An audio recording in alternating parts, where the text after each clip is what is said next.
৬ মাসের বাচ্চার পরিপূরক খাবার হিসেবে বাচ্চাকে প্রথম যে খাবারটি দিবেন সেটি হচ্ছে কলা। সকালবেলায় একটি ছোট সাইজের কলা ভালো করে চটকে পেস্ট করে খাওয়াবেন। আর দুপুরবেলায় দিবেন হচ্ছে আপেল বা নাশপাতি।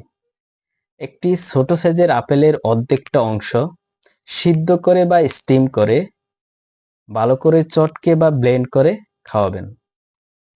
আর বিকেল বেলায় দিবেন হচ্ছে একটি ডিমের কুসুম। একটি ডিমের কুসুমের সাথে সামান্য পরিমাণ বুকের দুধ মিশিয়ে নরম করে খাওয়াবেন। মনে রাখবেন, প্রতিদিন মায়ের বুকের দুধই হচ্ছে বাচ্চার মূল খাবার, অন্য খাবার হচ্ছে পরিপূরক। এই সময় বাচ্চাকে যে খাবারগুলো একদমই দেওয়া যাবে না সেগুলো হচ্ছে ফুল ক্রিম গরুর দুধ, চিনি, মধু, লবণ, ডিমের সাদা অংশ, প্যাকেটজাত খাবার এবং মশলা জাতীয় খাবার। বাচ্চাকে জোর করে নয়, মজা করে খাওয়াবেন। আর নতুন নতুন খাবার দেওয়ার ২-৩ দিন পর পর্যন্ত অপেক্ষা করবেন, পর্যবেক্ষণ করবেন।